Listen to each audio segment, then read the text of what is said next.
పరిశుద్ధుడను శక్తిమంతుడను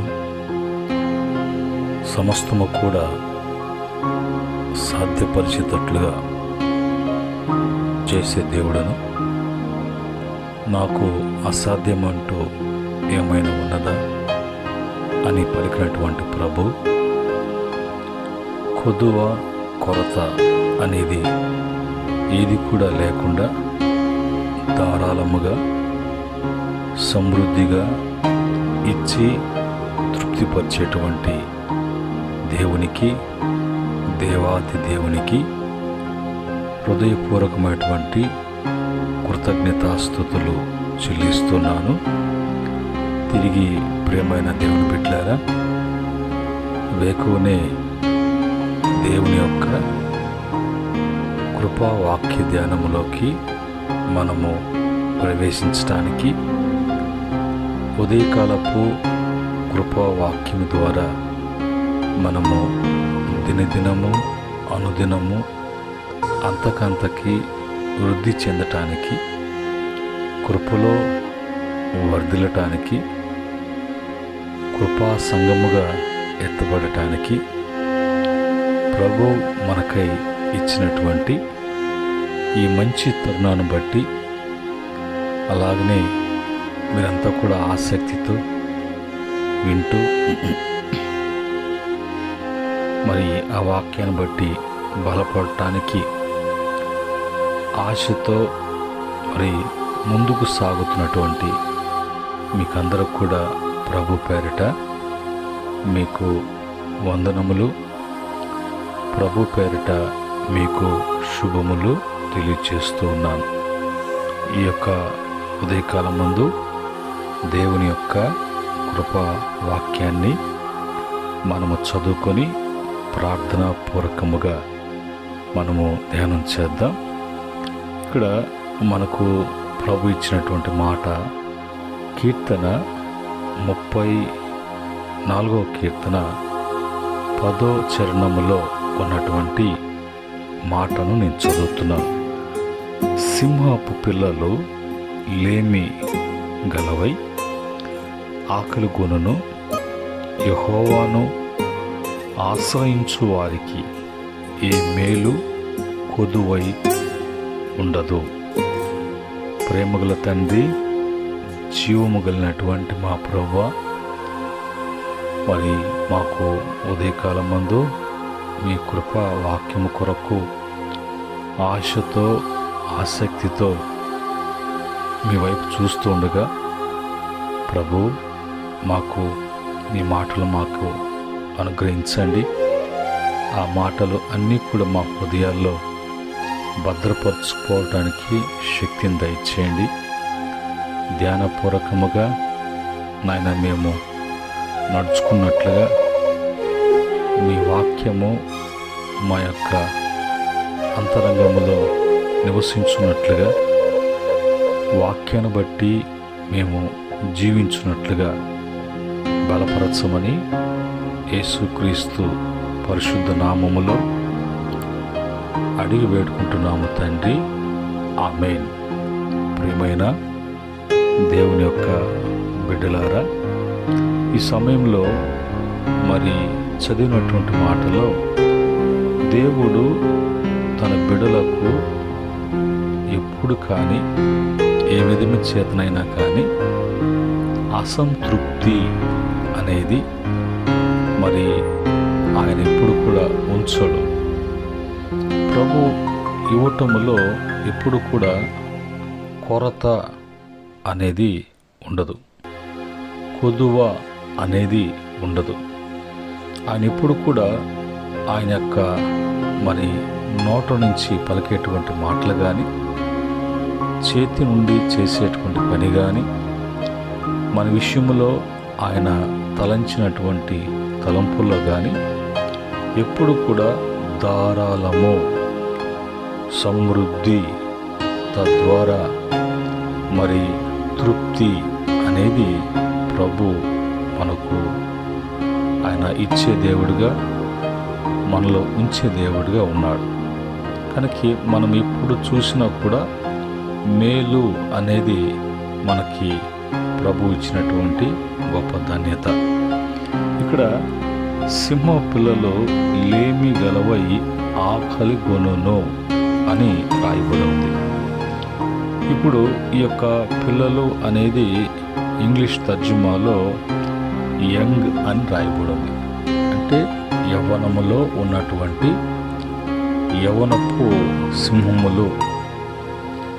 యవ్వనము అన్నప్పుడు బాగా చురుకుగా, మంచి బలము కలిగి, దిట్టగా వేటాడడంలో కానీ, అవి దేంట్లైనా కూడా చలాకీగా ఉండగలిగినటువంటి వయస్సు ఆ యొక్క యవ్వనం వయస్సు, ఉరకలేసేటువంటి వయస్సు.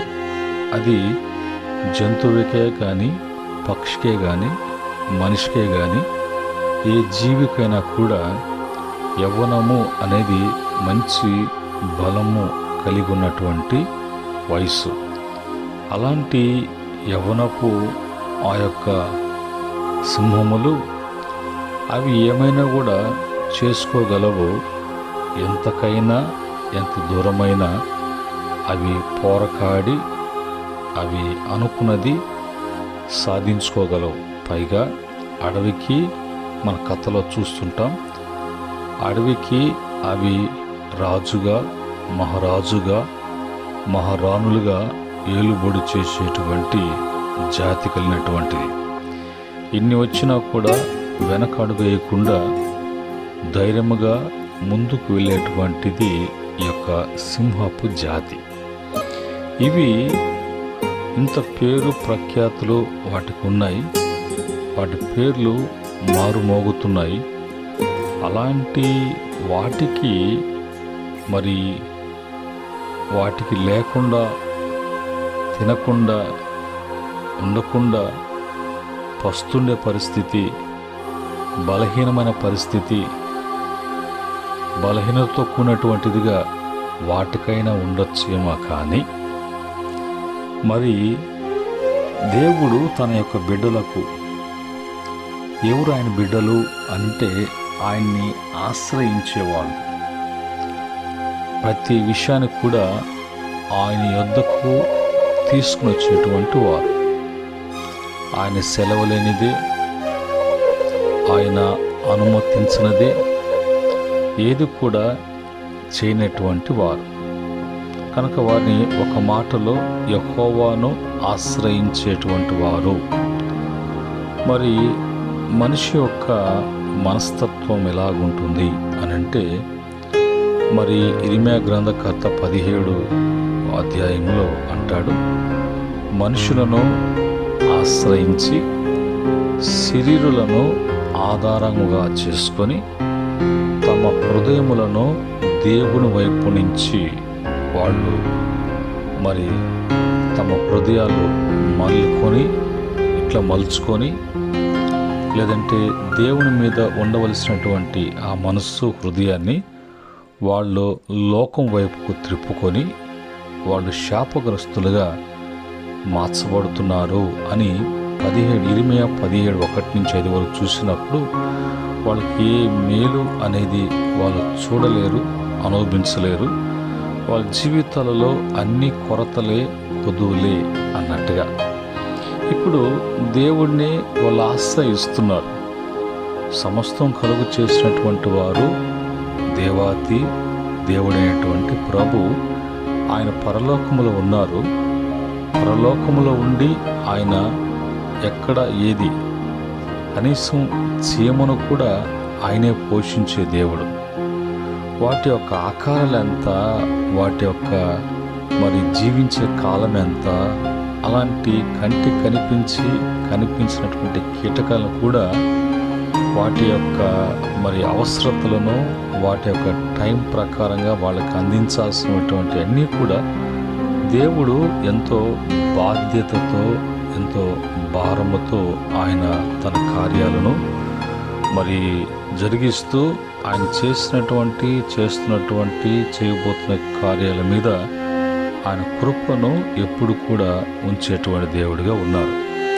అలాంటి దేవుణ్ణి ఆశ్రయించినప్పుడు అలాంటి దేవుని యొద్దకు వచ్చి మన అవసరత ఏంటో, మనకు కావాల్సినటువంటివి ఏంటో అనేది ఆయన ఆశ్రయించి ఆయనకు అవన్నీ కూడా విన్నపించుకొని ఆయన చేతి గుండా మరి ఆయన వలనే నాకు అవి అన్నీ కూడా మరి అనుగ్రహించబడాలి, అవన్నీ కూడా నాకు రావాలి అనేటువంటి ఆ మనస్సు అనేది మంచి మనస్సు.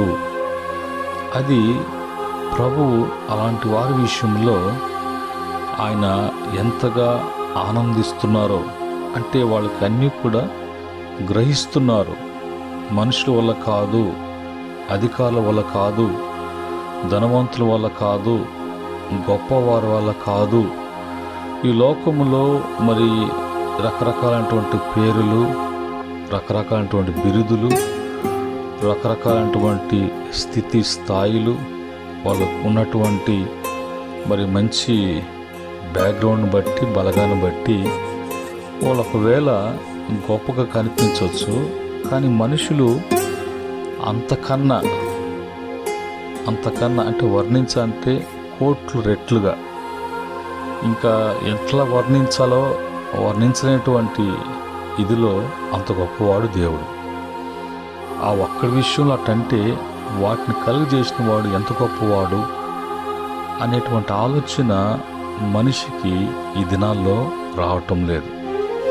వాళ్ళు ఒక ప్రయత్నం వేస్తారు, ఆ ప్రయత్నంలో కరెక్ట్ ఇది జరిగేటట్లేదు అన్నప్పుడు వెంటనే మరి దేవుణ్ణి వాళ్ళు నామకార్థముగా అవసరాన్ని బట్టి దేవుడు అన్నట్టుగా వారు మరి ఆ ఊసరబుల్లి అనేది ఎట్లా రంగులు మారుస్తుందో అలాగనే దేవుళ్ళని, మనుషులను మరి వాళ్ళు మారుస్తూ వాళ్ళ చేతులారా వాళ్ళ యొక్క జీవితాలు, వాళ్ళ యొక్క కుటుంబ వాతావరణాన్ని వాళ్ళలాగా మార్చుకుంటూ, చెడగొట్టుకుంటూ, చెడిపోతూ ఉన్నటువంటి పరిస్థితులు ప్రస్తుత దినాల్లో మనము చూస్తూ ఉన్నాం.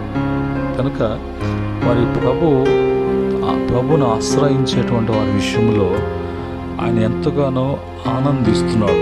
నేను సృష్టికర్తని, నేను వారికి చేయగలనని, ఇవ్వగలనని, వారు చూడు నా యొద్దకు వచ్చారు అని ఆయన ఎంతగానో ఆనందిస్తూ అలాంటి వారి విషయంలో దేవుడు మరి ఏ మేలు చేయటానికైనా సరే ఆయన సిద్ధము అన్నట్టుగా ఆ మేలు చేసేటువంటి దేవుడు నీకు కొరత అనేది ఏది కూడా పెట్టడు, కొద్దువ అనేది నీ జీవితంలో ఉండదు అన్నట్టుగా ఆయన మరి సమస్తము కూడా నీ జీవితంలో చేయటానికి, ఇవ్వటానికి ఇష్టపడుతున్నారు.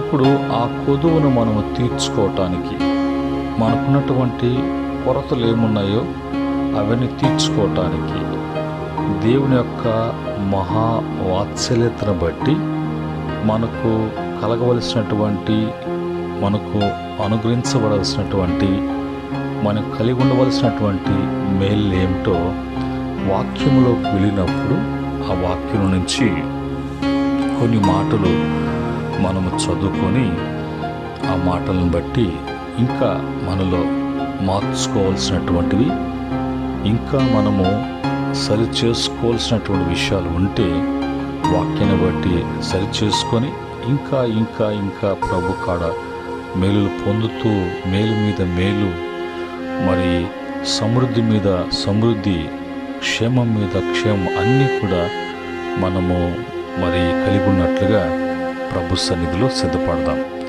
యాకోబు పత్రిక 1వ అధ్యాయము 5-6 వచనాలలో ఉన్నటువంటి మాట ఏంటంటే, మీలో ఎవరికైనా జ్ఞానము కొదువుగా ఉన్న ఎడల అతడు దేవుణ్ణి అడగవలెను, అప్పుడు అది అతనికి అనుగ్రహింపబడును.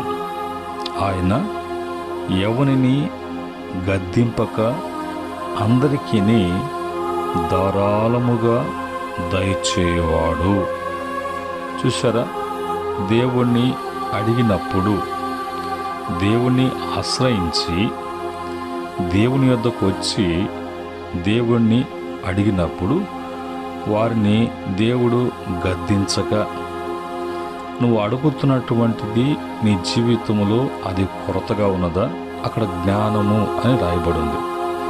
ఒకవేళ నీకు ఏది పొదువుగా ఉన్నది, కొరతగా ఉన్నది అనేది దేవుని ఆశ్రయించి దేవుణ్ణి అడిగినప్పుడు అది ప్రభు వారిని గద్దించకుండా, వారిని తునీకరించకుండా, వారిని షరతులు అనేది పెట్టకుండా, వారిని నిలదీసి అడిగేటువంటి దేవుడిగా కాకుండా, వారికి ఆ యొక్క విషయములో వాళ్ళు ఇబ్బంది పడుతున్నారు కదా, వారు కష్టపడుతున్నారు కదా, వాళ్ళకి ఎంత కష్టమైతే, ఎంత ఇబ్బంది అయితే వారు నన్ను ఆశ్రయించి నన్ను అడగటానికి వాళ్ళు సంకోచించుతూ లేంటి భయపడుతూ ఎంతగా నా ఎదుట నిలబడి ఉన్నారు చూడు. ఆయన అది చూచి గద్దింపక అవి ధారాళముగా వాళ్ళు జ్ఞానం అడుగుతున్నారు, కొంతమంది ఉద్యోగం అడుగుతున్నారు, ఏది కొదుబోయి ఉన్నదో అది అడుగుతున్నారు. ఒకవేళ అందులో అది కరెక్ట్ కాదు అన్నా, అది నీ జీవితానికి మేలుకరంగా లేకపోతే ప్రభు అది నీకు కరెక్ట్ కాదు, అది నీకు మేలుకరము కాదు, నీ కొదువును తీర్చేది కాదు, నీ జీవితంలో అది నీకు ఇబ్బందికరమే అనేది కూడా ప్రభు తెలియచేసి నువ్వు తెలుసుకునే విధముగా అది నీకు బయలుపరిచి, అది కాదు నీకు అంతకన్నా శ్రేష్టమైనది ఇచ్చి నేను మేలుతో తృప్తిపరుస్తాను అన్నట్టుగా ప్రభు చేస్తారు. కానీ నిరుత్సాహపరిచేటువంటి దేవుడు మాత్రం కాదు అనేది మనం తెలుసుకోవాలి. 6వ వచనములో అడిగేటప్పుడు నీవు సందేహపడక, సందేహము అనేది నీ మదిలోకి రాకుండా అడగాలి. ఆ సందేహము అనేది నీలో పుట్టిన, ఆ సందేహానికి నువ్వు చోటు ఇచ్చిన, అది నిన్ను చంచలమైనటువంటి మనసుగా, స్థిరము లేనటువంటి మనసుగా, గాలికి పొట్టు ఏ విధంగా ఎగిరిపోతుందో అలాగా నీలో ఏ కార్యము కూడా జరగకుండా, ఏది కూడా నీ యందు నిలవకుండా అవన్నీ కూడా కొట్టుకొని పోతాయి. కనుక నీలో ఈరోజు ఆ యొక్క ఉన్నటువంటి ఆ అపనమ్మకము, లేదంటే ఆ విషయంలో నువ్వు అనుమానించటము అనేది లేకుండా చూసుకోవాలి. అడిగేటప్పుడు ఆ అనుమానము, ఆ సందేహము అనేది నీకు అది ఒక బలహీనముగా, అదొక బలహీనతగా నీలో చోటు చేసుకొని నువ్వు ఏది కూడా అనుభవించకుండా, ఏ కార్యాలు చవిచూచకుండా నీలో ఉండి నిన్ను అది అణిచివేస్తుంది అనే విషయాన్ని ఎప్పుడైనా నువ్వు గ్రహించావా? అది గ్రహించాలి అనంటే నీవు లోకంలో ఉంటే గ్రహించలేవు. లేదనుకుంటే నీ ఆలోచనలు, నీ యొక్క ఆశలు, ఆశయాలు ఒకవేళ అది దురాశతో కూడినటువంటిది ఉండొచ్చు, ఇంకొకటి ఉండొచ్చు. అది నువ్వు గ్రహించకుండా, ఆ విధంగా నువ్వు దేవుణ్ణి ఆశ్రయించకుండా లోకములోనే గాలి కొట్టుకొని పోయే పుట్టులాగా దేంట్లో కూడా స్థిరత్వము అనేది లేకుండా చేస్తుంది. కనుక నువ్వు లోకములో ఉండితే నీకు గ్రహింపు ఉండదు. కానీ దేవుణ్ణి ఆశ్రయించి దేవుని సన్నిధికి వచ్చి దేవుని సన్నిధిలో కూర్చొని ఆలోచించి భక్తుడైనటువంటి దావీదు అంటాడు, ప్రభువా, నేను ఒక వరము నిన్ను అడుగుతున్నాను, అది ఇస్తావా? ఏం వరము అడుగుతున్నావు? నేను ఇంకా ఇవ్వాల్సినటువంటి ఏమన్నా నీకు ఉన్నావా? నీకు కొదువేమని పెట్టానా దావీదు అన్నట్టుగా ప్రభు మాట్లాడితే, ఏం లేదు ప్రభువా, నీ సన్నిధిలో నేను కూర్చొని నీ సన్నిధానంలో నేను ధ్యానము చేసేటువంటి మరి ఆ అవకాశము నాకు వరముగా అనుగ్రహించరా అన్నప్పుడు దావీదు విషయంలో దేవునికి భలే ఆశ్చర్యం అనిపించింది. ఎప్పుడు నా సన్నిధిలో చిరకాలం నా సన్నిధిలో ఉంటూ నా సన్నిధిలో నుంచి కృపాక్షేమలు అనుభవిస్తూ ఇంత జరుగుతున్నా కూడా ఇంకా ఇంకా ఇంకా నీవు ఏదేదో కోరుకుంటావో ఏదేదో ఆశలు ఉన్నాయేమో, ఇంకా ఏదన్నా నేను కొరత పెట్టానేమో ఆలోచన చేశాను. కానీ నీలో ఉన్నటువంటి ఈ మంచి మనస్సు, మంచి ఆలోచన నీవే కాదు, నీ కుటుంబమే కాదు, నీ వంశం వల్లే కాదు, ఎప్పుడు కూడా నేను కొదువ లేకుండా నీలో నుంచి ఈ లోకానికి కృపాసత్య సంపూర్ణుడిగా వచ్చి ప్రతి మానవుని యొక్క కొదువును కొరతను తీర్చి వారి దారిద్ర్యమును తీసివేసి ధనవంతులుగా చేసి వాళ్ళు రాజు బిడ్డలుగా దేవుని ప్రజలుగా మార్చడానికి ఇష్టపడుతున్నాను. కారణము నా హృదయములో ఉన్నటువంటి ఆలోచన ప్రకారముగా నా హృదయానుసారముగా నువ్వు ఎప్పుడు మాట్లాడతావు, తలస్తావు, ప్రవర్తిస్తావు దావీదు నా ప్రియమైనటువంటి సేవకుడా అన్నట్టుగా దావీదు విషయంలో దేవుడు అంత గొప్పగా ఆయన ఆనందించారు. అలాగనే మన జీవితాల్లో కూడా జరుగుతున్నాయా? అలాగా మరి జరగకుండా పోవటానికి కారణమేందో మనం చూసాం. అలా జరగటానికి మనలో ఉన్నటువంటి సందేహాలు లేకుండా ప్రభు సన్నిధిలో ధ్యానపూర్వకంగా ఆలోచన చేస్తూ ఆశ్రయించి మేలు పొందుకునేటువంటి వారంగా మనం ఉండాలి. అది దేవుని యొక్క వాక్యము మనకు వివరించి ఈ యొక్క ఉదయకాలం ముందు బోధిస్తున్నటువంటి మాటలు. రెండవదిగా మరి రెండవ మాటగా చూసినప్పుడు మరి మొదటి తెస్సలోను పత్రిక 4వ అధ్యాయము 11, 12 వచనాలలో ఉన్నటువంటి మాట కూడా మనకు తెలియాలి. ఎందుకు తెలియాలి అని అంటే అక్కడున్న మాటలను బట్టి మనము ధ్యానం చేద్దాం.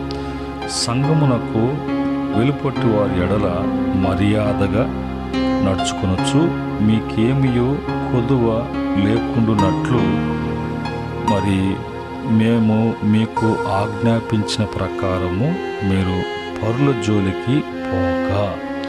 దేవుని బిడ్డలు దేవుని యొక్క మరి ఆయన మనకు వేసి ఉంచినటువంటి రక్షణ ప్రాకారములోనే, దేవుని యొక్క మరి భద్రతలోనే మనం ఉండాలి. మనము దేవుని యొక్క బిడ్డలుగా పరుల జోలికి అంటే మరి వాళ్ళకి యేసు ప్రభు అంటే తెలియదు, యేసు క్రీస్తుని గురించినటువంటి అవగాహన తెలియదు, ఆత్మ సంబంధమైనటువంటి విషయాలలో రుచి చూచినటువంటి వారు కాదు. మనం అవన్నీ చూసినటువంటి వారము, అనుభవిస్తూ ఉన్నటువంటి వారము, ప్రభువును పెట్టి మనం ప్రతిదీ కూడా పొందుకుంటూ ఉన్నటువంటి వారం. అలాంటి వారు మనం చూసినప్పుడు సంఘపు వెలుపటి వారి ఎడల మన యొక్క సాక్ష్య జీవితము, మన యొక్క సాక్ష్యపు వెలుగు వాళ్ళ మీద ప్రకాశించున్నట్లుగా, ఆ వెలుగు వారిని ఆకర్షించినట్లుగా, ఆ ఆకర్షణను బట్టి వాళ్ళు పరలోకమైనటువంటి తండ్రిని చూచి మహిమపరుచున్నట్లుగా, నిన్ను బట్టి ఆ కుటుంబము ప్రభువుని ఆశ్రయించేటట్లుగా చేసేటువంటి వారుగా ఉండాలి. కానీ వారి యొక్క మరి అనవసరమైనటువంటి మాటలు, మరి వారి యొక్క లేనిపోయినటువంటి అంటే వాళ్ళకి ఇబ్బందికరంగా మాట్లాడుతూ నువ్వేందో గొప్ప అన్నట్టుగా, వాళ్ళేదో పేద అన్నట్టుగా మరి ప్రతి మాటల్లో, ప్రవర్తనలో, చూపులో, ఆలోచనల్లో మరి ప్రతి దాంట్లో కూడా భేదాభిప్రాయాలు ఏది కలిగించకుండా అలాగా వెళ్ళి నువ్వు ఎందుకు నీ మీద ఉన్నటువంటి ఆశీర్వాదాన్ని, నీ మీద కృపని పోగొట్టుకుంటావు? అలాగా నీకున్నటువంటి సమృద్ధిని పోగొట్టుకొని కొదువులను, కొరతలను ఉన్నది కూడా నీకు తీసివేసి లేమి అనేది నువ్వు తెచ్చుకుంటావు. పరుల జోలికి పోవటం అంటే అనవసరంగా వాళ్ళతో ఏదో ఒకటి సంబంధమైనటువంటి విషయాలు, సంబంధమైనటువంటి స్నేహాలు, మరి బంధాలు, బాంధవ్యాలు, మరి వాళ్ళతో కలిసి ఆ హిందూ కార్యక్రమాలలో వాటిలో పాల్గొని అవన్నీ కూడా నీకు నీ జీవితంలో సమృద్ధి అనేది పక్కకి వెళ్ళిపోయి, తృప్తి అనేది పక్కకి వెళ్ళిపోయి, మేలులు అనేవి ఏమీ కూడా ఉండకుండా ప్రతి విషయంలో నీవు మరి కొదువతో కొరతతో ఉంటావు. అందుకని మరి ఏదైనా కూడా నువ్వు ఒట్టివాడుగా ఉండి నువ్వు ఏమీ చేయకుండా నీ చేతులతో ప్రతిదీ కూడా నీకు ఆశించిందని కూడా నీ కాలకాడికి రావాలా, నేను కష్టపడను, నాకంతా కూడా జరుగుబాటు కలగాల అన్నట్టుగా ఒక సోమరిగా తిండిపోతూ తనముతో మరి ఒళ్ళు అనేది కదలకుండా ఉండేటువంటి వారు, ఇలాంటి వారు పరుల జోలికి వెళ్తూ సంఘపు వెలుపటి వారి ఎడల సాక్ష్యాన్ని కోల్పోతూ ఆ సంఘానికి, దేవుని యొక్క సంఘానికి, సురక్తమిచ్చి కొనబడిన సంఘానికి వాళ్ళు మరి రిమార్క్స్ తేవటం, మరి లేదంటే చెడ్డ పేరు తేవటం, వారిని బట్టి దేవుని యొక్క నామం దూషించబడటం, వారు దేవుని ఎదుకు రాకుండా వాళ్ళు అలాగనే లోకంలో ఉండటానికి, లోకంలో అటువంటి విగ్రహాలను వారు మరి ఆశ్రయించటానికి కారుకుడు నువ్వు కాకూడదు, ఆత్మలకు ఉత్తరవాది నువ్వు కాకుండా ఉంటున్నట్లుగా చూసుకున్నప్పుడు నీ జీవితంలో మరి కొదువ అనేది లేకుండా ప్రభువు చేస్తారు. మూడవ మాటగా వచ్చినప్పుడు మరి బైబిల్ నుంచి ఒక మాట ఉన్నటువంటి 9వ కీర్తన 34వ కీర్తన 9వ చరణంలో, యెహోవా భక్తులారా ఆయన యందు భయభక్తులు ఉంచుడి, ఆయన యందు భయభక్తులు ఉంచువానికి ఏమీ కూడా కొదువ లేదు. నువ్వు దేవుని భక్తులు కాబట్టి దేవుని యొక్క భక్తులు ఎప్పుడు కూడా ఆయనందు నడుచుటలో, తలంచుటలో, మాట్లాడటంలో, ప్రవర్తించటంలో, నువ్వు ఎక్కడ ఉన్నా జీవించే జీవితంలో ఒక భక్తుడుగా, భయభక్తులుగా కలిగినటువంటి వారుగా ఉండాలి. మరి భక్తులు అని చెప్పుకుంటూ, విశ్వాసులు అని చెప్పుకుంటూ, మరి మేము దేవుని యొక్క ప్రజలము అని చెప్పుకుంటూ పైకి భక్తి కలిగినటువంటి వారుగా ఉండి భక్తి ముసుగు, భక్తి వేషం వేసుకొని దాని తగినటువంటి శక్తి వారిలో లేకుండా ప్రవర్తించేటువంటి వారు చాలామంది ఉంటారు. పైకి మాత్రము అన్నీ కూడా ఒక క్రైస్తవునిగా మరి ఉండవలసినటువంటివి అన్నీ కూడా పై వేషానికి ధరించుకొని అది లోకానికి చూపించుకోవటానికి మాత్రమే పనికొస్తుంది. కానీ ఆయన్ని పై రూపాన్ని చూసి ఆయన లక్ష్య పెట్టే దేవుడు కాదని, నీ హృదయ అంతరంగములో ఉన్నటువంటి సత్యాన్ని కోరుకున్నటువంటి దేవుడని ఏ రోజైనా నువ్వు ఆలోచన చేసావా? ఆలోచన చేయాలంటే వాక్యం చదవాలి, వాక్యాన్ని వినాలి, వాక్యాన్ని రాసుకోవాలి, వాక్యాన్ని ధ్యానం చేస్తూ ఉండాలి. ధ్యానపూర్వకముగా నీవు జీవించినప్పుడు నీలో ఉన్నటువంటి భక్తికి తగినటువంటి శక్తి, ఆ భక్తి కలిగిన శక్తి ప్రభు యొక్క బిడ్డలుగా ఎప్పుడు ఆ భయభక్తులు అనేది నేను విడిచిపెట్టుపోవు. అది ఒకవేళ వేషానికి చూపించుకోవటం కాకుండా అది ప్రాక్టికల్గా మళ్ళీ ఆ విధంగా అనుసరణలో ఉంటారు. కాబట్టి అలాంటి బిడ్డలకు దేవుడు మరి ఏ కొదువ లేకుండా ఉంటుంది. అంటే నటించేవాళ్ళు కాదు, వాళ్ళు రియల్గా వాళ్ళు జీవించేవాళ్ళు దేవుని భక్తులు. అంటే బైబిల్ చేతిలో బైబిల్ ఉన్నంత మాత్రాన, ఒకవేళ ముసుగు వేసుకొని ఉన్నంత మాత్రాన, అలంకరణ విషయంలో ఒకవేళ మార్పులు అనేది చేసుకున్నంత మాత్రాన, మరి ఉన్నటువంటి డ్రెస్ కోడ్ను బట్టి ఎవరు కూడా మరి ఒకవేళ లోకములో వీళ్ళు క్రైస్తవులు అని పిలవచ్చేమో, కానీ దేవుని దృష్టికి మనము మొదటగా ఎలాగుండాలో, ఎలాగ ప్రవర్తించాలో అనే విషయాన్ని మనకి తెలియాలి.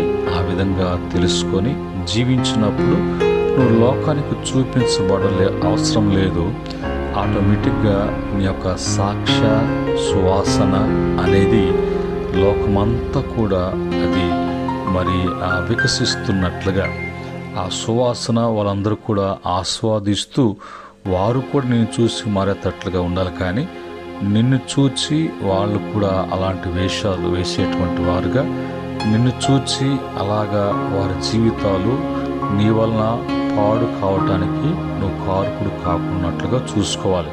ఎందుకంటే ఎఫెసీ పత్రిక 5వ అధ్యాయము 1-2 వచనం చూసినప్పుడు, ఆయన మిమ్మల్ని ప్రేమించి పరిమళ సువాసనగా ఉండుటకు తన్ను తాను బలిగా అర్పణగా దేవునికి అప్పగించుకున్నాడు. కాబట్టి ఇప్పుడు మీకు ఒక సాక్ష్యము, ఒక విలువ, లోకములో ఒక ఘనత, గౌరవము యేసుక్రీస్తు వారి ద్వారా నీకు అనుగ్రహించబడినప్పుడు నీవు ఆయన భక్తుడిగా, ఆయనందు భయభక్తు కలిగినటువంటి వారుగా, మీరు కూడా ప్రేమించేటువంటి వారుగా మీ యొక్క అనుదిన చర్యలో వాక్యానుసారమైనటువంటి జీవితము జీవించినప్పుడు ఆ యొక్క ప్రభావము అనేక మందిని అది సాక్ష్యారూపములో, సువాసన రూపములో ప్రభు దగ్గరికి నడిపించేటట్లుగా ఉండాలి.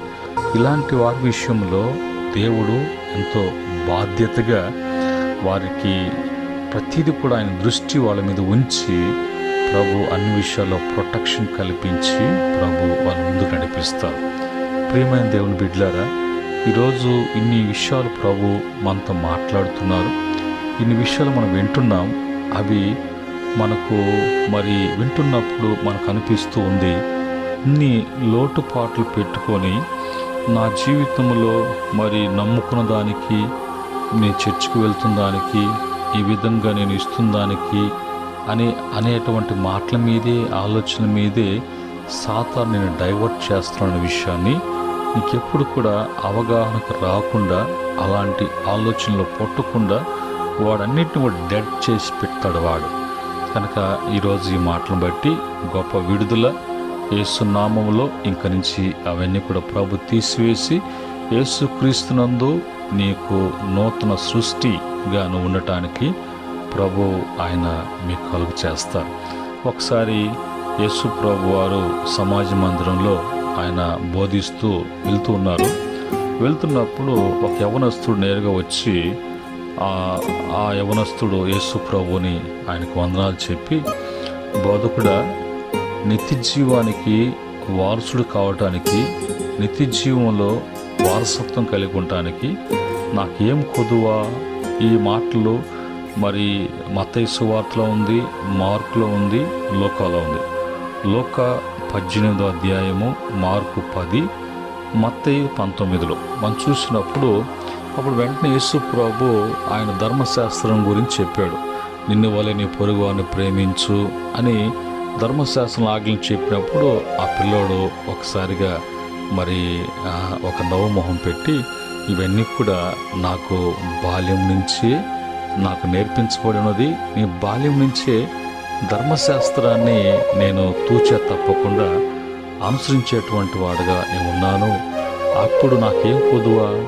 అన్నీ చేస్తున్నాను కదా, అంటే నాకు వారసత్వం గ్యారంటీనా అన్నట్టుగా యేసు ప్రభువుని చూసి అతన్ని నీ మీద కనికరపడి అతని వైపు చూసి అతను ఉన్నటువంటి ఆలోచన, ఉద్దేశము అనేది కరెక్ట్ కాదని ప్రభు ఒక మాట చెప్పారు.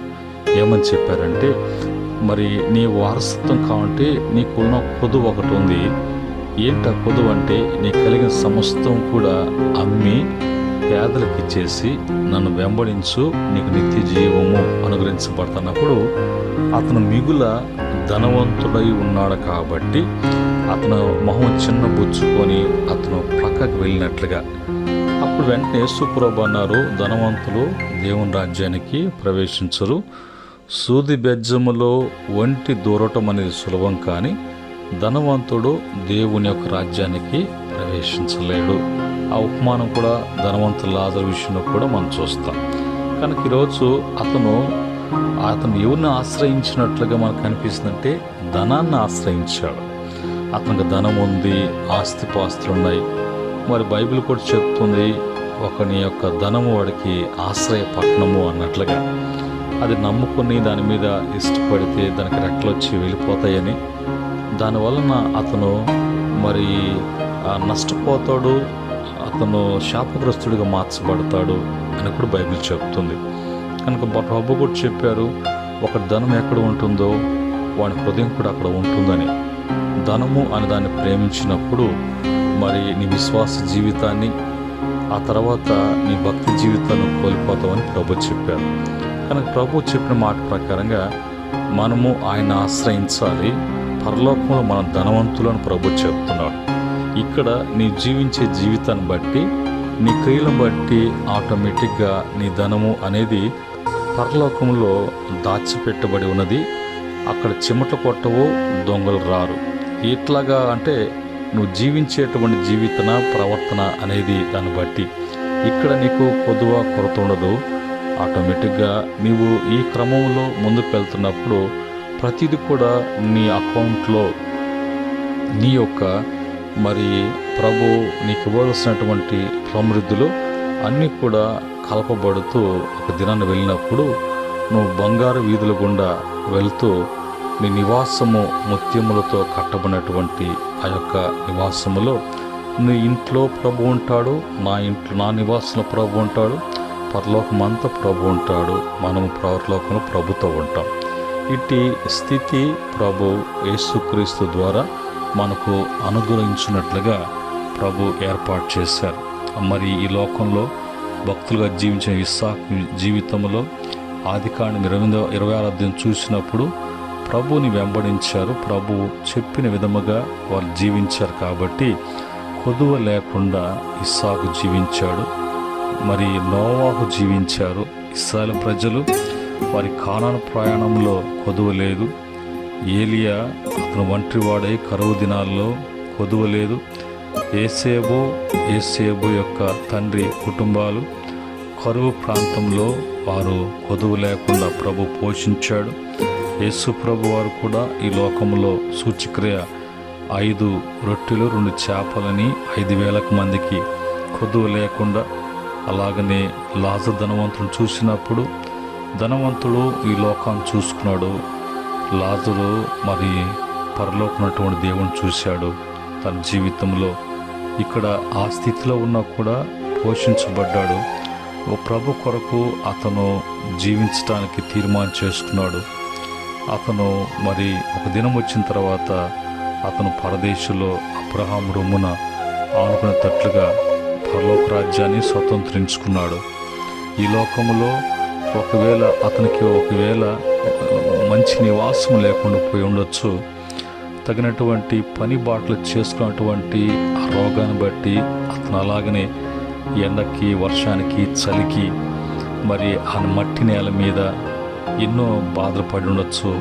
కానీ అన్నిట్లో కూడా దేవుణ్ణి ఆశ్రయించినట్లుగా దేవుని బట్టి అతను ఆనందించడానికి ఇష్టపడ్డాడు. పరలోకములో యుగాలు దేవునితో కలిసి ఆనందించినట్లుగా అబ్రహాం సంతానముగా ఆ యొక్క బ్లెస్సింగ్ పొందుకున్నాడు. ఈరోజు ప్రియమైనటువంటి దేవుని బిడ్డలారా, సహోదరి సహోదరులారా, నా తల్లులారా, నా చెల్లెళ్ళారా, ఈ మాటలను బట్టి మనము తెలుసుకోవాల్సిన విషయాలు ప్రభు తెలియచేశారు. ఆ విధంగా మనము అన్ని విషయాల్లో జాగ్రత్త కలిగి ఉండటానికి, ఈ వాక్యాన్ని బట్టి సరి చేసుకోవటానికి దేవుని యొక్క ఆత్మ సహాయం చేయనుగాక. ఆమేన్. ప్రేమగల తండ్రి, పరిశుద్ధుడా, మీకు వందనాలు. ఈ యొక్క మా జీవితంలో మేలు అనేది ఉంటుంది, కానీ కొదువ కొరత ఉండదు అన్న మాట ప్రకారంగా మీరు అనేక విషయాలు మాకు బయలుపరిచారు, తెలియచేశారు. మా కొరతలేంటో, ఎందుకు కొదువులు ఎందుకు వస్తున్నాయో వాటన్నిటినీ మేము మరి అధిగమించాలంటే మేమేం చేయాలి, అది ప్రతిదీ కూడా మాకు వివరించి బోధించారు. ఈ కృపా వాక్య ధ్యానంలో మాకు మంచి ధైర్యాన్ని, ఆనందాన్ని, మాకు నిరీక్షణ కలిగి మేము ముందుకు సాగటానికి, నీ బిడ్డలుగా జీవించడానికి మీ యొక్క మాటలను బట్టి స్తుతిస్తున్నాం. ఈ దినచర్యలో బిడ్డలోనైన వాతావరణాలు, ప్రయాణాలు, పని బాటలు అన్నింటిలో మీరు తోడుగునండి. తిరిగి సాయంత్రకాలపు గ్రంథ ధ్యానాల్లో కూడా బిడ్డలు పాలుపంపులు కలిగి దీవించబడినట్లుగా నీ కృపతో బిడ్డలను ప్రతి విషయంలో జ్ఞాపకం చేసుకొని సమృద్ధితో బిడ్డల మేలు అనుభవించేటట్లు దయమని యేసుక్రీస్తు నామములో అడిగి వేడుకుంటున్నాం తండ్రి. ఆమేన్. పరమందు ఉన్న మన తండ్రి ప్రేమ, మన రక్షకుడైనటువంటి యేసుక్రీస్తు వారి యొక్క దివ్య కృప, మనలో రాకడ వరకు ఆయన బాధ్యత కలిగి మనల్ని సిద్ధపరుస్తున్నటువంటి పరిశుద్ధాత్మ యొక్క సహవాసం, ఈ మాటలు వింటున్న బిడ్డలకు, ఈ మాటలు విని తమ జీవితాలలో మార్పు కోరుకున్న బిడ్డలకు, ఎంతమంది ప్రజలు యొద్దకు ఈ వాక్యం వెళ్తుందో ఆ ప్రజలకు, సకల పరిశుద్ధులకును ఆయన దాసులకును సదా తోడే నడిపించునుగాక. ఆమేన్.